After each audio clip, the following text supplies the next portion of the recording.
वृक्षाय नमः, वृक्षाय नमः। मैं 5 तत्वों को दंडवत प्रणाम करता हूँ।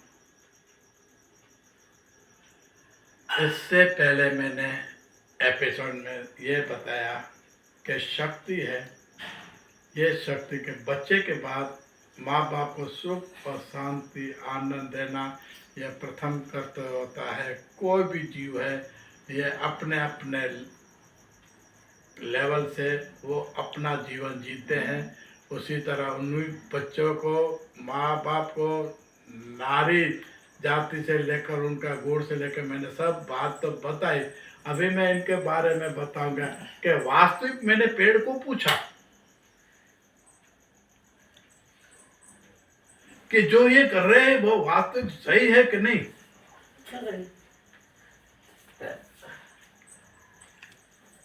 अगर ये तो ये बोला, पेड़ ने बोला नहीं,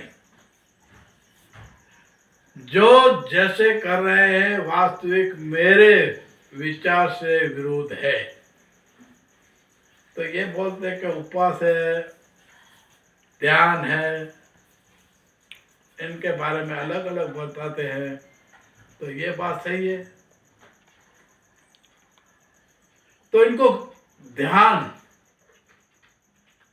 उपवास, ये वास्तविक क्या है? तो पेड़ ने बोला, देखो मेरी दृष्टि से, मेरी नजर से मैं सबका अलग अलग दृष्टांत के साथ बताऊंगा।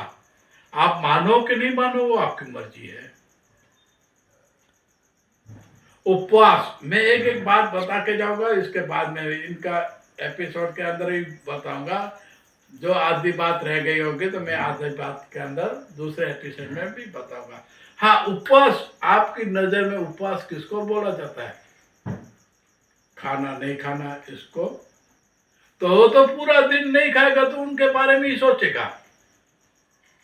आज मेरा उपवास है, आज मुझे भूख लगी है, मुझे ये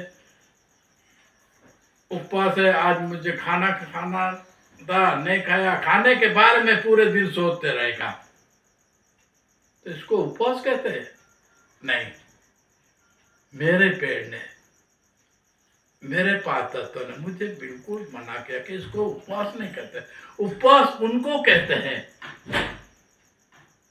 कि दुनिया के अंदर, पूरी दुनिया के अंदर जीव जंतु से लेकर सब के लिए जो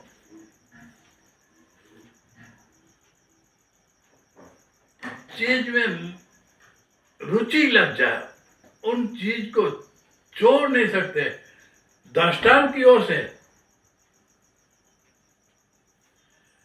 जिस लोग को संगीत में, सुर में, इनमें इंटरेस्ट होगा तो वो संगीत और सुर में ही पूरे दिन उसमें रहेगा। कैसे क्या है उनका, वो नाती जाति भेदभाव धर्म कुछ नहीं होता। ये सिर्फ रुचि लगाने वाले की बात कर रहा हूं। दूसरा, पेंटिंग, चित्र करने वाला वो चित्र बनेगा, लेकिन उस चित्र के अंदर इतना मग्न, इतना रुचि, इतना उसमें हो जाए, वो बार बार बोलेंगे चलो खाना तैयार हो गया, नहीं खाना है, दोबारा थोड़ी देर बाद आता हूँ। ऐसे धीरे धीरे समय निकल जाता है। फिर अंदर से बोला भाई चलो ठंडा हो गया जल्दी खा लो, लेकिन वो गुस्से में बोला ना नहीं खाना है, नहीं खाना है, कितनी बार बोला नहीं खाना है, तो वो खाना भी भूल जाते हैं। चाहे कोई भी कला हो, कोई भी कश्यप हो, कोई भी हो, चाहे दुनिया के अजब, दुनिया के अंदर गजब की दुनिया के अंदर ऐसी कलाकृतियां हैं, सब में रचे पचे रहते हैं, तो उसके अंदर जो इंसान है वो अपना खाना भी भूल जाता है और गुस्से में आके बोलता है मुझे नहीं खाना है, नहीं खाना है। तो ये खाना जब छोड़ते हैं तो उसको बोलते हैं उपवास। उपवास उसे कहा जाता है कि जो रुचि है उसमें ध्यान इतना मशगूल हो जाता है कि खाना भी उनके लिए अच्छा नहीं चाहिए, नहीं चाहिए जाने के खाना जो खाते हैं उनको भी छोड़ दिया, तो इनको बोलता है उपवास। तो ये उपवास हुआ जाने के किसी की रुचि में छोड़ देना। इसके बाद की एपिसोड में मैं अभी जैसे बोला ये उपवास, तो इसी तरह और भी ध्यान के अंदर आता है तो मैं उनके बारे में भी मैं और बताऊंगा।